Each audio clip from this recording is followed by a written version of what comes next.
Hi, amazing teachers. This is your elementary video for April 6th and 7th. This month, we're really going to be looking at the works of Jesus. And so the first week, we're going to be talking about the Sermon on the Mount and his teachings. The second week, we are going to be talking about the centurion's servant and his healings.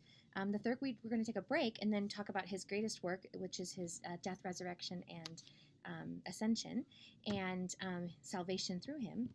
And then the fourth week, we're going to talk about, again, his teachings through a parable. So this first week, you're looking at Matthew chapter 4 through chapter 6, essentially. We're basically just kind of summarizing all of the teaching on the Sermon on the Mount. So the first thing you'll do this week is our memory verse for the month is Romans 5:8. But God shows his love for us in this, that while we were still sinners, Christ died for us.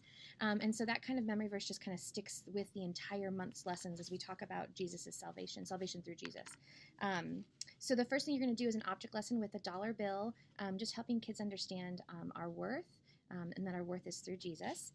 And then you'll transition into your lesson time.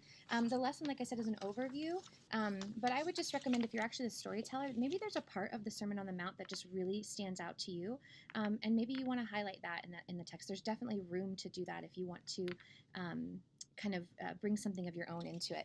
And then we have a craft to finish our lesson. It's kind of a hard craft. The first thing they're going to do is cut out this treasure box, and then they need to basically fold on every line that they see.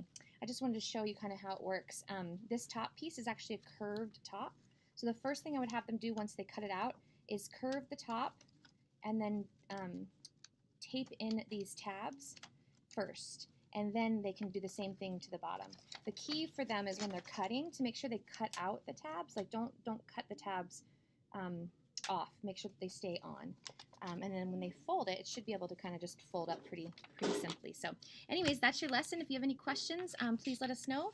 Otherwise, we thank you so much for all of your amazing help, and we'll see you next week.